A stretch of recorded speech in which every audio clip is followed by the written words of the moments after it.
So we got China's War, 1937-1941, GMT Games. This is a Brian Train design. I want to say he's designed a couple of these. I think A Distant Plane, he was involved in that one with Volko. The one about Algeria, whose name is escaping me at the moment. Colonial Twilight.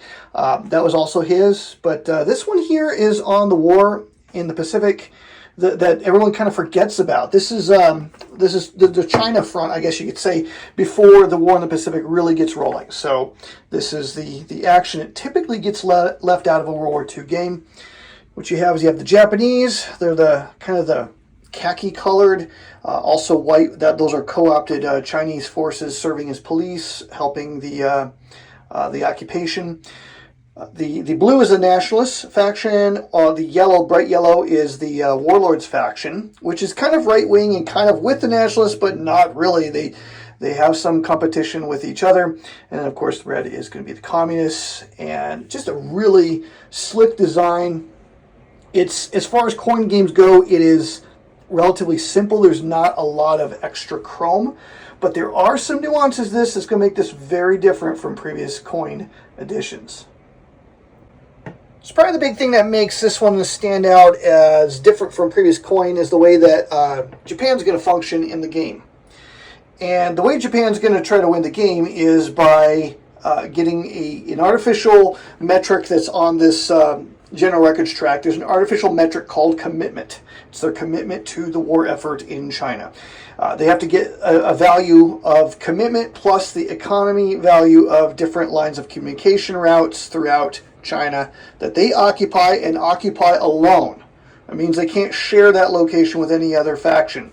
You add the econ value of these locks that the Japanese occupy plus their commitment, and you try to get that number past the victory threshold, which I think is 40. So if you get to 41, then you're going to be in a winning position. So what that means is that the Japanese are trying to do something that's very different from any other coin game, and that is you're not really trying to control areas like provinces. You're trying to control the locks. You're trying to have these all to yourself.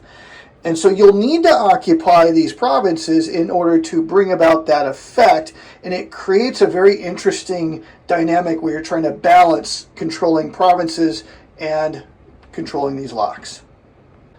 What the nationalists are trying to do is what a typical government faction will do in a coin game, and that is to get support in the provinces. You take the population of the province that's under support, you add that to the level of patronage, which is a nice way of saying corruption, and that's the metric that you're trying to obtain. So you'll sometimes trade on your support in order to increase your patronage, and then try to win that support back.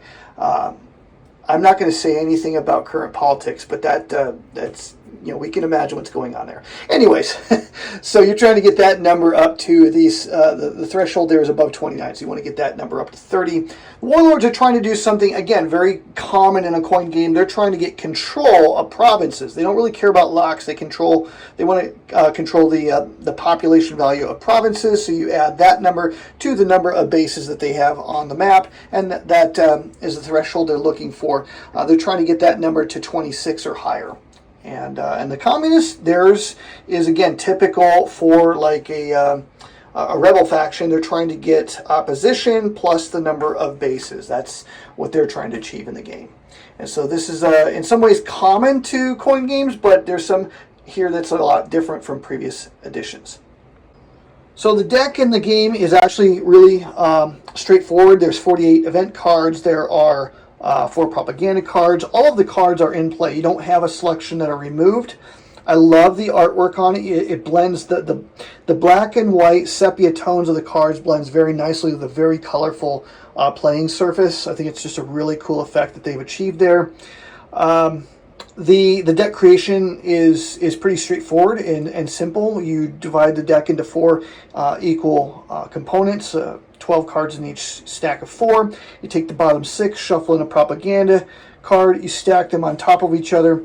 You get to look 1 card into the future. So this is upcoming, current, discard, and then I keep track of how many propaganda cards have been played. And so when a propaganda card shows up here, these cards transpose position and you're immediately thrust into a propaganda round. I do like that mechanic as it injects some surprise into the game. It can really foil your plans. But some of the things that we're going to see in this game are simple, and they're going to be something that would be easier to teach than maybe some other coin volumes. I like that about this game, yet there's some that's going on here that's very new, very refreshing from other coin editions. I like that as well. So there is a solitaire component to, or I should say non-player faction component to China's War. I haven't messed around with that, but there is a deck of tarot-sized cards, some charts that you can use. I typically don't play this one solitaire. I like to play it four faction. God mode is really my favorite way to play coin games. But if you're into solitaire, it has the more robust form of non-player faction gameplay with these cards. So if you're familiar with that mechanic and you're curious if this has it, it does. So if that's something you like, you might want to look into this. It's got a nice hard mounted board. I am trying something new. I live in a very dry environment in western Montana, and so the boards, especially when they come straight from the new prints, they tend to be coming from a humid environment, and they warp terribly wherever when I live. And so what I've done in the past is I'll leave them out with things stacked on top of them, try to flatten them. It never quite works very well. But I found a new product called Board Butler, and there's these clips, and I've noticed that when I put them around the perimeter of the board, it actually helps the board to naturalize better than weights do on the board. So if you live in a desert environment and you've experienced the same kind of thing, not just with GMT's games, but with other game boards warping, this is something I'm trying out, and I'm really liking what I see.